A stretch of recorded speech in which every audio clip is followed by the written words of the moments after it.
Welcome to the Grand Valley family. Welcome to our family, new Lakers, your parents, guardians, loved ones, and other supporters. Just again, welcome Lakers and welcome Laker family.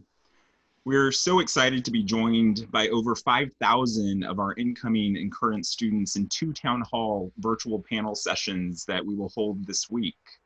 My name is Jesse Bernal, and I am Vice President for Inclusion, Equity, and Presidential Initiatives at Grand Valley, and I'll be helping to moderate our time together. Today's town hall is one of nearly 50 planned engagements, 25 hosted so far since this March, and 25 more scheduled through the end of the fall. Opportunities led by President Mantella for all our campus communities and partners. But don't tell them, you are our favorite and most important. Each year we are really excited to welcome our newest class of Lakers, so we're excited to be with you tonight. And you are a special class. You have overcome so much and demonstrated leadership beyond your years. Each of you are who we need at Grand Valley this fall, so we really can't wait to see you here.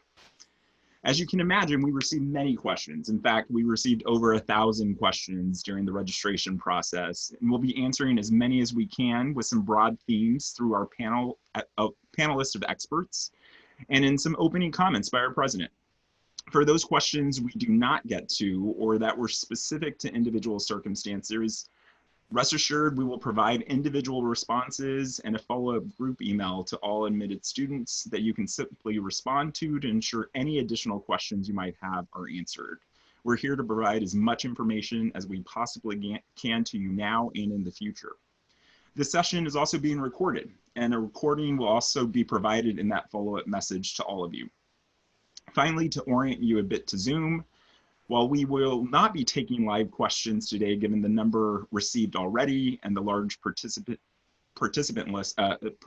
that we have joining us this evening, we do have a chat box open where our panelists will be sharing additional information, important contact information, and web links that you're able to search to find additional answers to questions as you prepare to arrive to Grand Valley in the fall. I'd like to now introduce our university leadership who have joined us this evening. Dr. Felix Nagasa, the chair of our University Academic Senate and professor of chemistry. Dr. Greg Saniel, our vice president for finance and administration. Jody Chuchinski, our associate vice president and director of admissions. Michelle Rhodes, our associate vice president for financial aid and scholarships. Dr. Matt Bolkins, the Director of First Year Advising and Registration and a Professor of Mathematics. Dr. Ed Abufadel, our Associate Vice Provost for Academic Affairs. He's also representing the Provost Office and is also a Professor of Mathematics. Dr. Lauren Rollman, our Vice Provost for Student Affairs and Dean of Students. Tina Barnacow, our Senior Director of Health. And a really great addition to our panel today, Krista Fernando. She recently graduated from Grand Valley in April of 2020, so really recently, with bachelor's degrees in biomedical science and a minor in environmental science. We'll learn more about her leadership and experience at Grand Valley soon. But for now, I'm really proud to introduce Grand Valley State University's president, Dr. Philomena Mantella. Thank you, Jesse. And it's such a pleasure to be here with all of you. I couldn't be more excited to be talking to students, prospective and current, thousands of them over the course of this week. And I want to tell you that video is true. We are a family. And as such, I'm going to address all of my colleagues by their first name today to make it more conversational as we go through our town hall. It has been quite a year, and I want to begin by really acknowledging the stress in our world. It's unprecedented. It's an unprecedented level of suffering from the global pandemic, from racial injustice, and from one of the most profound economic recessions. So I understand that this is a time of uncertainty in so many ways and so many different dimensions for our students and families. But as Jesse said in his opening, you have already persisted through the end of a high school experience with things that were first for this generation of students. And you'll come into college and you'll make your mark here at our university in ways that will be consistent with the times and the things we must consider, but also will be helping all of us grow in the work that we do together as one community. All of these areas in which we are struggling really call us to lift ourselves to a higher level. They call us to remember that you're our next generation of leaders. What an awesome responsibility. And I draw inspiration often from Dr. Martin Luther King's work. And I want to quote one of his many often quoted phrases, that life's most persistent and urgent question is what we are doing for others. And when you saw the video that opened it up, you see a lot about Grand Valley's true character, true essence, that we think about certainly the journey for ourselves as we're here and experience education and learning and relationships and growth, but also we think about each other. And one of the things that all three of these viruses really that are upon us have in common is they call us to care for others. And that's what Lakers are about. That's our community. And I am a newcomer. I'm a new Laker. I joined this university 11 months ago with a very long career in higher education, mostly on the East Coast. And I can tell you, I couldn't be prouder to be among a community of people that care for one another, care about the quality of what we're doing, care about communicating on things with a great deal of uncertainty to try to be as honest and authentic as we can about the journey ahead. And that's really what we're here to do today, is to share with you who we are, how we're thinking about the challenges ahead, and to reassure you through this conversation about some of the questions, and there must be numerous ones for you, your family, your loved ones, as you think about your journey of going off to college this year. So I will just introduce the conversation a little further and to say that we're going to really focus on certainly the experience of being a Laker, and we have students and faculty members among us who can share their individual experiences. But also we're going to talk about the issues around public health, COVID, how we're mitigating risk for our students and our faculty and our staff as we return to more face-to-face interactions in the state of Michigan. So with that, I'll just turn it back to our host, Jessie Burnell, to lead us through the conversation. Thank you, President Mintella. So let's just get right into this. Over 300 of you posed questions related to academic planning and your schedule for the fall. Questions like, what if I can only take online courses for various reasons? What if I get sick during the fall and need to return home? President Mintella, will you begin by sharing our university framing for academic planning and flexibility, and then we can have a few of our other colleagues weigh in as well? Yes. First of all, thank you for the questions around that. I think that one of the things I would want to share with you is we have a very strong structure for our planning, and that really includes networks of faculty, staff that are at work each and every day on the readiness questions and providing the flexibility for the level of uncertainty that those questions inspire. We also are working through all of our networks to be sure that we're getting the best information to our university as we do our planning. So I am working with other presidents across the country around planning. One of the things that happen at a moment like this is people are much more open with sharing, and we are sharing with one another what the best practices are, what the emergent science is suggesting in order to do what's necessary for you as you come into Grand Valley. So with our academic planning, the basic premise is that we need to move into the fall, reducing density and providing adequate space and room for people to socially distant and to follow the guidance around PPE, support of classroom environments and hallways and residence halls that provide strong cleaning, strong sanitation, strong ability to social distance, etc. That has led us to do a few things. One is to look across the academic calendar and be sure we're using every inch of the week in terms of lowering the density by increasing class slots where perhaps we have had fewer than 100% utilization in the past. We're fortunate that we teach in small class sizes regularly. Our average class size is 26. And only 1% of our classes in a typical term are over 100 students. So the ability to bring down density for us is really high, and our capability to do that across a very broad physical plant and a lot of acreage in a safe West Michigan community is also very high. So we have approached that by asking our faculty, who are the experts, to really step in and help us to think about their program and how we think about providing some more online opportunities both within the face-to-face environment, a blend of online and face-to-face, and online alternatives for schedules should someone want to start their journey fully online instead of face-to-face and emerge into a face-to-face experience. We also need to be able to scale up or scale down.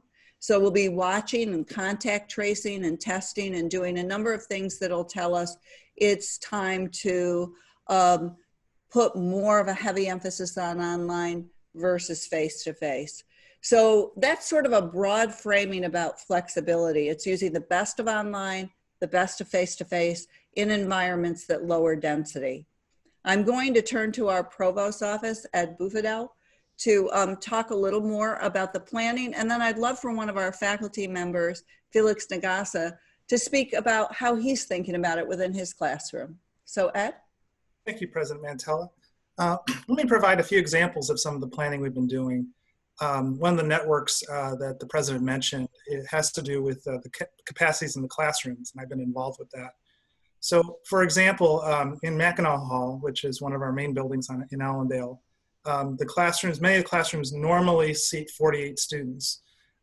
We went into those rooms as mathematicians and geometers and have set up the space now so that there'll be 19 seats in a classroom like that, where each seats they're 6 feet apart at least. So that's been part of the work. That was an early part, and it really set the tone in terms of what we needed to do in terms of revising our class offerings and such. For some courses, a course that maybe normally has 35 students, we're going to break those into 2 groups, and maybe one group meets in that room on Tuesday, the other group on Thursday. That's one looking at it, a hybrid situation. Thank you, Ed. You're starting to break up a little. And then involved in all these conversations. I'm okay. I can see you. So we can't hear you. Oh no. So all right. Well, I'll pass then. Back to you. Okay. Thank you. So Felix, would you mind sharing just how one faculty member is thinking about the experience and creating that kind of flexibility and lowering of density? Certainly, Dr. Mantella, President Mantella. I think the key is that we want to make sure that we focus on the safety and the health of our faculty, students, and staff. And so take an example of my class is we're trying to make sure that we are flexible, making sure we have multiple options for face-to-face, hybrid, or online, depending on the need of the students, and also depending on, how do we reduce density and make sure that we're able to, practice all the guidelines from the CDC. Great, thank you. Krista, I wonder if you wouldn't mind sharing the perspective of a student in terms of you were in a semester that moved from fully face-to-face to online. You know, what was that experience like for you? And did you find your footing and find your support? Yeah, thanks, Philly. It definitely was wild, but I'm sure that students watching right now know what that was like when they were in high school. Definitely, I felt safe when the university stopped classes when it did, and I was really glad that they made that wise move. And then, yeah, we had like a couple of days off, I think, which kind of felt like vacation. And then when we got back to it, it was definitely rocky as professors were learning to use videos for lectures, but professors were super reasonable. They understood that everything was thrown off for students, and they were super willing to find alternate ways for me to get to a lecture or like hear a lecture. If you know, my internet wasn't working, I could contact other students of mine for help. Group projects were very much reframed or, you know, consolidated so that there wasn't kind of the stress of trying to do a group project completely virtually. I was really glad with how it turned out. I felt that my semester was still really strong, and being my last semester of college, and I'm sure for a lot of you watching, it was your last semester of high school, you wanted it to be like memorable. And I felt like my last semester really was, that the university was empathetic to people who wanted, to seniors who were about to leave college. And that's one thing, once in a lifetime thing that happens. And I really still enjoyed my friendships when we did work together in group projects. My professors still got in touch with us. We did office hours virtually, and they would ask me how I was doing. So it did feel like a robust end to the year, and I'm really thankful for that because it was under such dire circumstances. Thank you, Krista. I really want to credit our faculty for the wonderful ways that they reach our students and personalize the education. You know, COVID-19 affected all of us differently. You know, what were our circumstances at home? What were our circumstances educationally? Where were we in this journey? And I think the most important part of being at an institution is, do they have the capacity to respond to your individual circumstances as they arise? Because we could go through any permutation of what might need to happen. And the question is, will the faculty member be able to respond with care? Is the university watching the macro conditions to provide safe environment? And can they respond if they see a situation that requires a broader based response? And that's the way we're thinking about it. And I think that nobody can give you certainty, but what we can share with you is our approach and our confidence as a community in being able to address what might come up for you. Jesse? Yeah, thank you, President Mantella. And we'll certainly come back to talking more about our community expectations for health and safety. But let's stick briefly on classroom safety a little bit more. And Greg, this question is for you. It was asked by 120 folks. Ed has already shared some about our move to a 19-seat classroom to promote social distancing. What other classroom health and safety measures are we taking as we prepare for students this fall? And then can you share more broadly the really top-notch, well-rounded, comprehensive plan that you have in place for sanitation, cleaning, air quality controls in all of our facilities? Sure thing. With respect to our classrooms, we will be using a special hospital grade sanitizer that we've been testing for the last several weeks.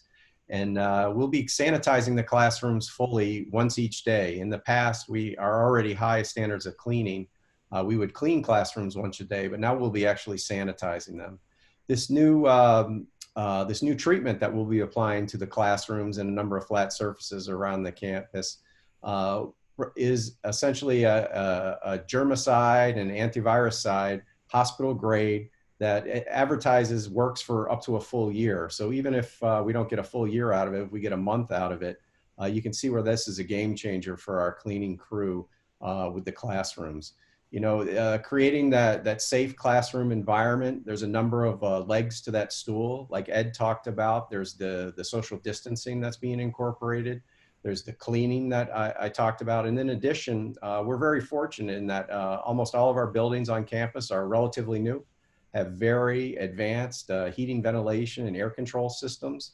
So we'll be doing a number of things with these advanced systems, with building flushes of the air, recirculating the air based on the relative humidity and the temperature at the time, overnight advanced recirculation, again, to keep the air as fresh as possible in the classrooms and provide that health and safe environment that we can throughout our classrooms. To the broader campus, we're doing much the same things to keep the campus as safe and as clean as we can for our faculty and staff. Again, the advanced cleaning. We normally, in the past, have done most of our cleaning in the evening. We're going to shift to multiple shifts during the day so that we can provide that almost continuous presence when our buildings are in use in those high traffic areas. Additionally, we'll be doing things with a lot of markers on the floor to keep traffic patterns, to minimize that random interaction, that random contact as we move through our buildings. We'll be using markers on the floor for areas where you might have to stand in line to create the 6-foot distancing. In addition, we're doing a number of things with plexiglass dividers especially for forward-facing or customer-oriented spaces to provide that kind of that barrier protection for our faculty and staff, and also for anybody that's interacting in areas like that. So we're doing a number of things across the campus to make it the healthiest and the safest place that we can, given the challenges that we're facing with the pandemic. And then lastly, all of our faculty and staff before coming to work each day are expected to do this self-check at home, to look for symptoms of COVID-19, temperature, loss of smell or taste, things like that. They're supposed to do this self-check. And if they have any of them on there, they're supposed to just stay at home. And so the idea being that we don't want anybody that could potentially be ill come to our campus. And then we're working to provide contracts to get those people tested as quickly as we can. So again, it's a multiple dimension problem, if you will. All these efforts need to work together between the spacing, the heating, the ventilation, the markers on the floor, and just we're really doing our best. It's been an all hands on deck effort by the facilities crew, and we're going to be ready for everybody when we go back to face. Thank you, Greg. So Philly, that my nephew is moving here in the fall from Texas to become a student here, and my mom, his grandma, asked this question that we see that about another 100 parents have also asked. The basic question was from her a little more direct, like, how do you keep 4,000 18-year-olds wearing masks and do that in a safe way? But my question for you is, you've spoken to our campus about the importance of shared responsibility to care for one another. What are your expectations for our campus community as we enter this next normal of in-person learning, still facing some really serious health challenges? So thank you, Jesse. I'm not sure whether you use the prerogative of the chair, the microphone, to get your question out there. But no, happy to answer that. And, let me in an equally personal way tell you that I have 3 sons, and they were interesting during their childhood and high school years. And when they went off to college, I remembered the set of things that we all talked about. I remember talking about the fact that nobody was going to be getting them up out of bed in the morning, that they had to own that responsibility and get ready to go even when the weather was bad and they wanted to stay under the warm covers. I remember the responsibility of being a bystander when you're seeing something wrong and speaking up. And this is simply another public health responsibility that we have. As families, we need to be talking about responsibilities. There's nowhere we can hide from this pandemic. There's nowhere. So we have to create safe environments wherever we are. And I'll be a very out front and vocal spokesperson for each of us taking on the personal responsibility to care for ourselves and one another. so that we can get through this period in the safest possible way.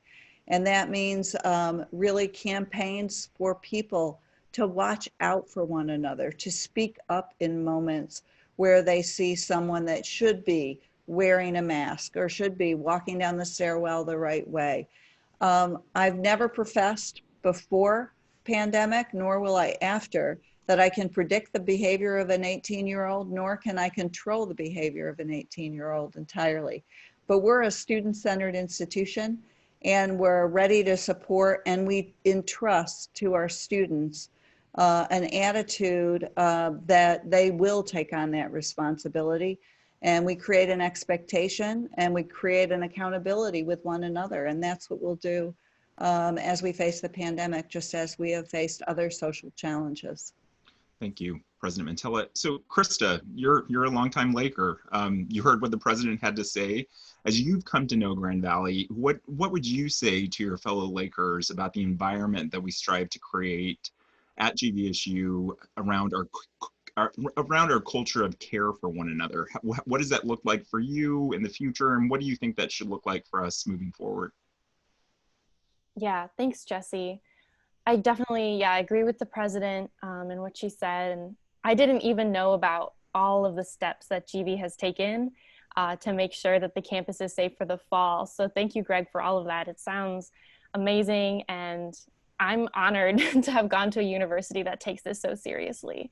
And congrats to all of you guys who've gotten accepted to such a great university. I meant to say that earlier. But this is such a huge step. Maybe it doesn't have all the fanfare that it would have had, but really, really well done. And the idea of still going to college, it's still going to be an amazing experience. Grand Valley has always wanted to offer an avenue for students to explore the things that they want to. And so there's so many student organizations, and if there isn't one, people make one. I have a friend who's the president of the genetic therapy counseling club. It's him, and it's grown to a couple of friends. And I think that the idea that students can start whatever they want when they have the synergy with other friends is a part of what makes the culture and the atmosphere of the campus really interdependent. People know that if something starts, they can join, and that there's a place that you can go and you can belong. And if you're interested in something that you think is weird, I guarantee you can make a club out of it, and other people will join. So this idea that Grand Valley is close-knit, even though it may seem large based on numbers, the campus and its location is really close-knit and really tight. It's like a family. And so you come to learn really quickly that, I don't know who said this, that our survival, I think it was MLK, our survival and our freedom is tied up in other people's survival and freedom. And that's definitely coming to play in the pandemic. And it's come to play in a lot of past issues, including campus safety. Our Grand Valley Police are doing a great job to make sure that that's a safe place to be. Mental health has been huge at Grand Valley, and I think that's going to be a real strength for any students coming in if you have concerns with that. I had concerns with that, and I came and found a ton of support. So those are a few of the things, I'll stop talking now, that Grand Valley's been doing. And if anybody has any other questions for me specifically, just want to throw it out there to email at the together@GVSU email address, and those will be passed on to me. Thank you, Krista. I mean, it's so wonderful because we live and breathe around such pride in our students and what happens here at Grand Valley, and Krista exemplifies that for all of us. So we just love, in fact, we would be happy to have you carry the rest of the conversation, and the rest of us will listen to you, Krista. You do such a lovely job, and you exemplify the quality of Grand Valley values, the quality of the education, and just the kind of personal responsibility. So thank you for what you're doing. And Jesse, back to you.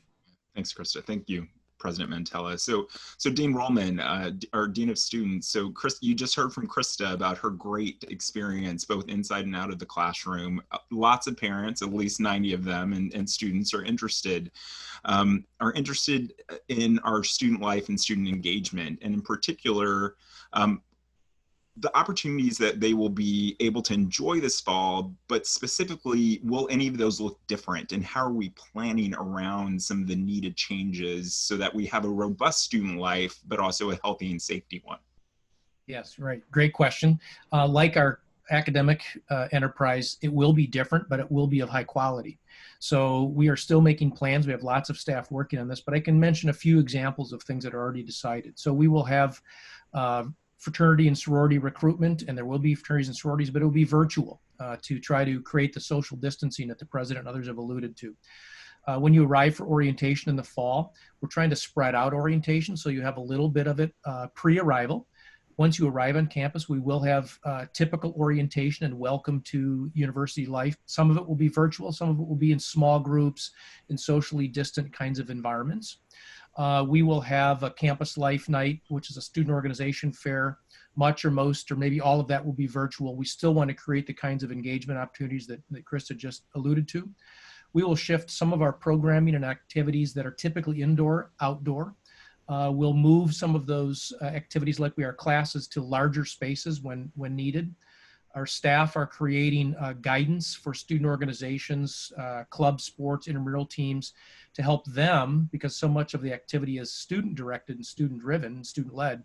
We're creating some guidance, the staff are creating guidance to help all those student leaders and advisors, faculty advisors and staff advisors to know how to implement safe and healthy engagement opportunities. So there will be some differences this fall, but like our classes, we're trying to make sure that they're of high quality and really thoughtful going into the fall.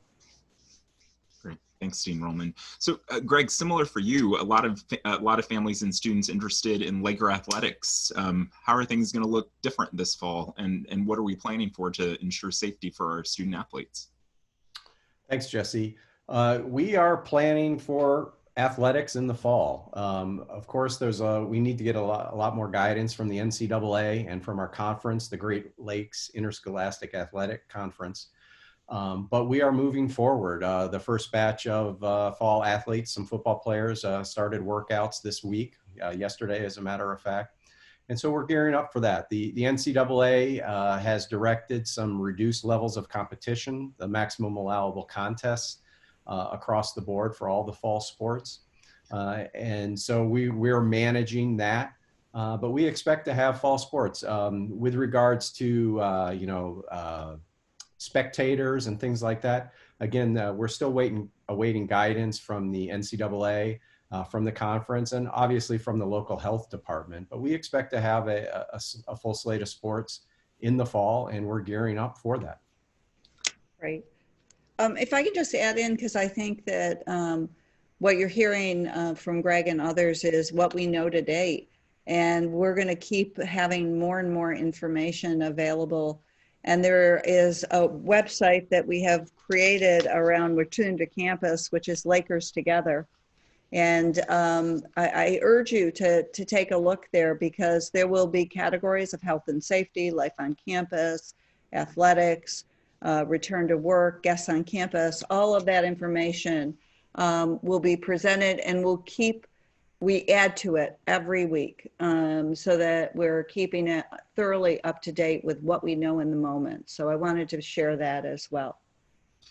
Great. And there's lots of, at that website that President Mantella mentioned, there is lots of information about housing, but we received over 300 questions about housing. So Dean Rollman, I'm gonna ask you to give us a little update as much as you can on housing. Many of our students and parents are interested in housing, and specifically move-in. Can you share our plans for how we will keep our students safe living on campus? And a very specific question, maybe one of the most important that is out there for them. When will they find out where they're gonna live and who they're gonna live with? Yes, that's the big question right now. I know it is June.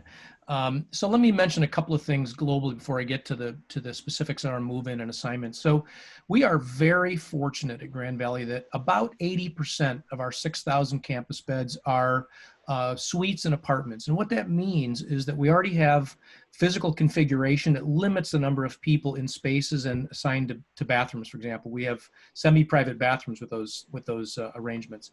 For the other 20% of our inventory, which are traditional style, you would see at some of our peers, we're going to, like our classes, reduce density. So we will do single occupancy assignments in those buildings, so that, like our suites and apartments, we can achieve a limited number of people per bathroom. So in effect, really creating semi-private bathroom facilities in those traditional buildings as well.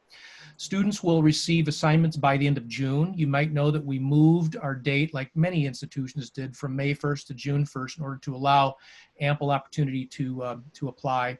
And we will be making those assignments this month. So by the end of June, you will get an assignment. When you get the assignment, it will have a, I think by the end of June, I'll have to check with my staff, but you will get an assignment for a specific day and time to move in.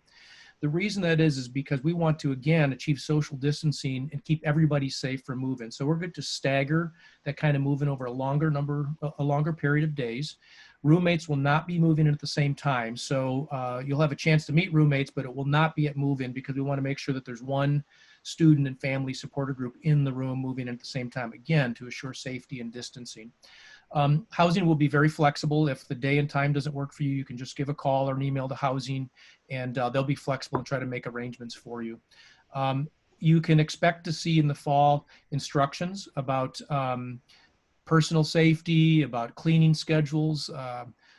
Greg mentioned the Superior cleaning crews that we have. It's the same crew that cleans in our housing facility, so we will increase our cleaning in those buildings as well. We will make sure that programming for residential connection and students that are wanting to meet each other occurs in smaller scale living areas, again, to create smaller numbers of gatherings. And move-in itself, we're still working out, but we expect to have a system, if you will, that allows people to report how they're feeling for the day. You can get a key at pickup. We will probably try to not have lots of people around you when you're moving in, so that, again, we can achieve safety and distancing objectives. But more of that will be worked out. We feel very confident. We've been working directly with county health and public health authorities to develop this plan, and we'll have a little bit more when we issue those assignments later this month. Thank you, Dean Rollman. Tina Barnicow is our Senior Director of Health. She also leads our Technical Health Advisory Group, which is a group of health experts from both on-campus and some of our off-campus hospital and county partners. You work with this group, and you're working with this group on training and education to ensure all our community members have the best and most up-to-date information. Can you share more about that effort and our practices for the use of face covering, social distancing, signage, and a lot of the great work that you've led in this area for our campus? Sure. Thanks, Jesse. And first, I want to welcome everybody on the call to our Laker family. You know, as everybody has attested to, it's an absolutely wonderful community to be a part of. And you know, clearly, as we look at COVID, it's a respiratory illness. It spreads from person to person. And so we have worked very hard to develop a number of processes.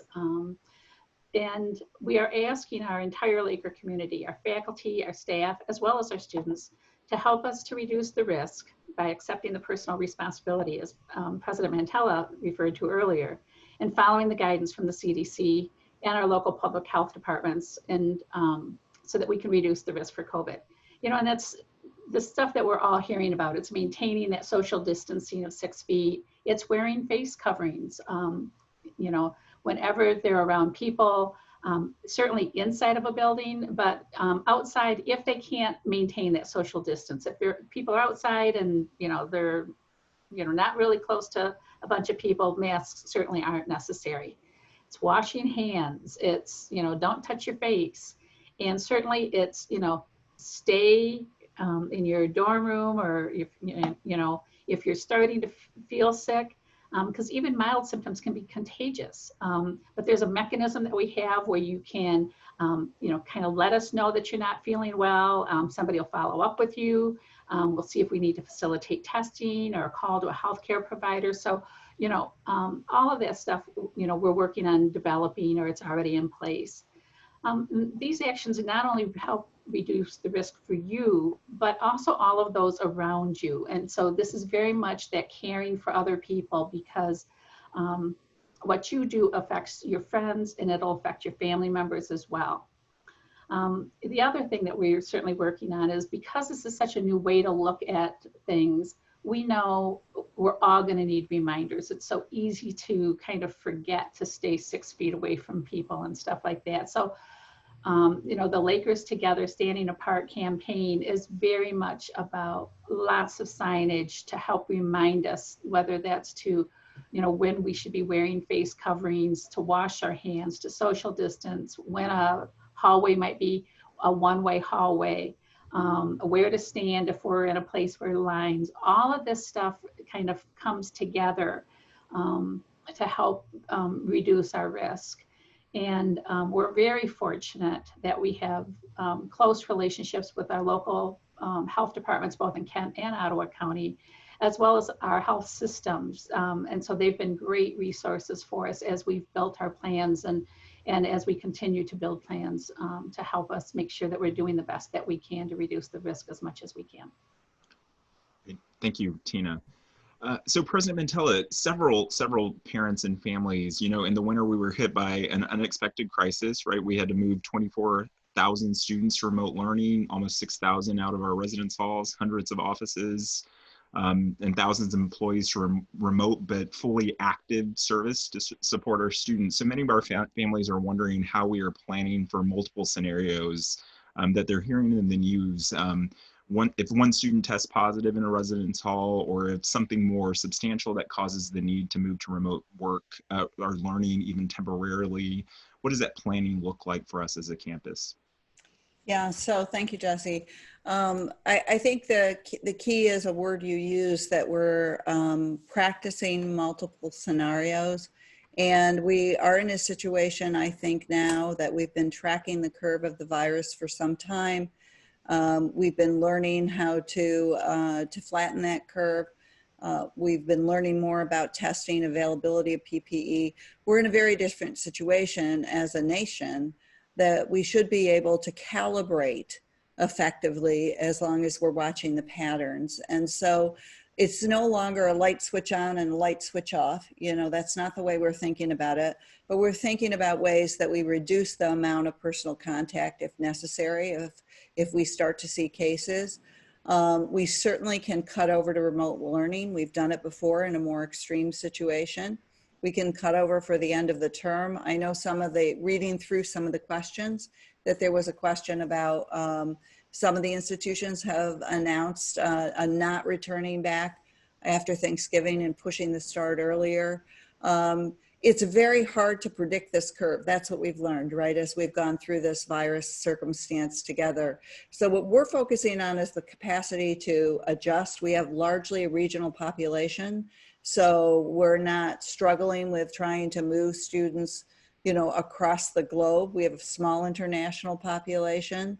So we're focused on watching our very large footprint in the Midwest and then calibrating appropriately as necessary.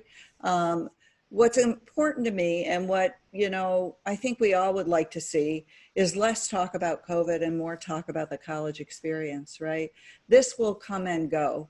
And there is going to be an amazing experience for you here at Grand Valley State University. And what you want of your university is for us to be able to calibrate it responsibly in the interest of you and others. And we are extremely student-centered. That's the way we're focused on it. We're practicing, we're planning, we're learning, and we're exercising our muscles so that we can react and respond appropriately as we go forward. Great. So let's jump to talking about the student experience a little more. In order to become part of our Laker family, you have to register. Professor Bolkins, you lead our undergraduate advising and registration. We know some students here are not yet registered, and some are even still contemplating whether they should register. What advice and direction would you give them? Well, overall, I would echo the comments of my colleagues here that Grand Valley is a great place to be. So I've been fortunate to work at the university for over 20 years. 2 of my kids are alumni, and my 3rd child is going to be a student with us this fall. So as Jesse said, to be a student at Grand Valley, you have to register for classes. So to all of you on this call who already have registered, thank you for doing that. We've been doing our work remotely all summer long. We devised a new program in short order where we moved from small group in-person experiences on campus to one-on-one appointments with professional and faculty advisors for students done via Zoom, much like this meeting is done. And as of today, we've registered almost 2,500 new students as part of our first year class. We have one more registration day tomorrow before we take our annual summer break for a couple weeks to let everybody catch their breath and recoup. And then in July, we expect to register something on the order of 1,500 to 1,700 additional students more. So if you're a student who has signed up for one of those dates, we are already planning for you. I've assigned you to an advisor, and we have staff planned for those days. And about 2 weeks before your registration date, you'll start to get some communication out of our admissions office. And 2 to 3 business days before your appointment, you'll get correspondence from your advisor directly. And then you'll have an actual appointment again with one of our fine professional or faculty advisors. If you're a prospective student who hasn't yet signed up for one of those dates, I would urge you to do so soon. We still have space for you, and we would love to have you be part of our incoming first year class. I'll just say that all indications are that although the circumstances this summer have been different, that they've been really good. So many students and their families have professed that they've appreciated the one-on-one appointments that we've been able to offer. Lots of positive feedback from the advisors themselves in terms of how that's gone.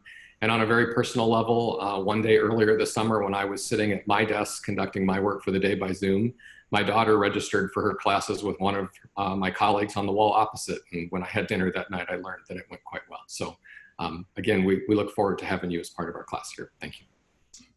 Great, thanks, Matt. Michelle Rhodes, our Director of Financial Aid. So you know Grand Valley's committed to making sure that finances aren't a barrier to students having the wonderful experience that so many of you have spoken about. Our families are facing changing financial situations, though, as this pandemic goes on. What support is available to students from the Financial Aid Office, and how do you recommend they access that support from you and your team? Yeah, thanks, Jesse, for the question. So we have been actively working, already with incoming students and current students, and we have a lot of, we're ready to answer any questions that you might have. For those that have already filled out some financial aid forms or applied for scholarships, many of you might have already been communicating with us, and that's great. What we would encourage you to do is if you have questions about your financial aid award or about any of your scholarships, please reach out to us. We are all working remotely. We're ready to help you. And then once again, later in the summer, we will be back on campus and ready and willing to help you there as well. So we understand that some circumstances may be different from information you've already provided to us. You may have faced some income loss or change in income, and we are prepared to help you with that. We have a couple different processes. Our website is really the very best place to send you. We have a few different things, something called special circumstances, where we know your income might have changed, and we can look at that and actually make changes to make you eligible for more federal grants and institutional grants. We also know that sometimes it's just simply a hardship request, and we also have an application for that. So we really want to hear from you if you have any questions or concerns about finances. It really is our goal to support you and make sure that you can attend Grand Valley in the fall. We understand each situation is different and unique. So please reach out to us, and we will respond in a timely manner. The other thing I want to mention that we did receive some questions about is student employment. So we are planning to have jobs for students. There are some posted right now. So once again, once your student registers, they can use their Grand Valley credentials and log into our Laker job system and start looking for employment for the fall. I checked this morning, and as of today, there is at least 50 different offices that are hiring for fall. Many of them will post jobs later in June and in July yet. We tell students to keep checking every few weeks if you want a job on campus in the fall, and we'll be able to work with you on that. So that's a common question we get a lot this time of year. Many offices are hiring even to start work in August before it starts, and we have some virtual opportunities available and other things available. So if that is something you're interested in, please check that out as well. Great, thank you, Michelle. And for students out there who might be nervous going to a financial aid office, I know when I was a student, it was scary. I felt a little embarrassed, any of those things. Michelle and her team are tremendous, and they care for each and every one of your students. So make sure you reach out, or they'll reach out to you, which is the great thing about Grand Valley. So thanks, Michelle. Jody, our Director of Admissions, you know more about this incoming class than anyone here. What are the top 2 or 3 things you're hearing from our new families that you want to make sure we address tonight? Thank you, Jesse, and thank you to all of you for joining us tonight. One of the more common questions we're getting, in addition to what you received a lot of information about today, is visiting campus. You didn't get the opportunity to do that this spring. And so at this time, the admissions office is planning to offer campus visits and tours beginning August 3, while of course following CDC guidance. Many of you have asked if you could come to campus on your own to walk around and get a sense and feel for campus. In July, we are launching a self-guided tour website, allowing you to use your mobile device to walk outside from building to building on campus. And at each location, you'll find audio and video descriptions of the facilities, making this a much richer experience than just using a campus map. So if you're interested, you'll find a link to this website in July from the admissions web pages. And so we'll keep you informed about those opportunities. If we can answer any questions for you through the admissions office, please let us know. And while I have your attention, if you haven't sent your final high school transcript or your college transcripts, please get those to the admissions office as soon as possible. Most of those you can request electronically online, but we do need to complete your files. Thank you. Great, thank you, Jody. So as a last question, and I think we turn this one over to Krista and maybe a couple of our faculty members. We have a lot of incoming students coming in. What's your advice for them as becoming part of this new Laker family? Krista, we'll start with you. Yeah, I would say, don't think that you need to try everything. I came in and that was a piece of advice that was given to me. You will probably go to potentially a virtual campus life night, and every student organization that exists will be there. And I put down my email for maybe 20 different organizations, and I picked and choose, and I found community in some of them, and I didn't love some of the other ones, and that was really great for me. And I was with a lot of those organizations all 4 years, and so now I have like lifelong friends through those. So I would say definitely reaching out, pushing yourself to be involved, even though maybe being involved virtually isn't the best for you. I know that might be a reality, but I think if you put in a little bit of effort for just a couple of things, that will reap a lot of benefits. I also encourage student employment if that's something that will relieve financial burden and stress for you. It's definitely possible. I did it. After we went virtual, my work, I was a chemistry tutor. It also went virtual, and it was very helpful. Also, a note to the financial aid office, I applied for a hardship grant during that semester, and they were amazing. They were really understanding when it was just tight with the money and you couldn't really provide, hard, like my dad's income didn't necessarily change, but I was very affected. And I got a lot of really helpful funds from them to help kind of finish up my med school applications and plan for those.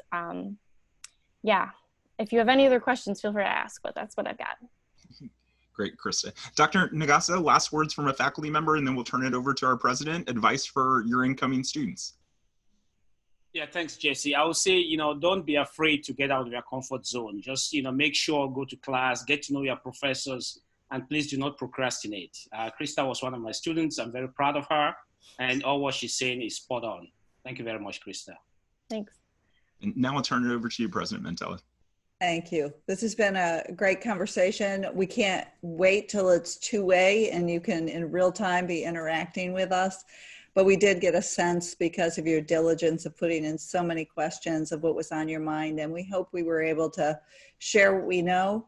I think in these times of uncertainty, you want to know the people. You want to know how we think about the work.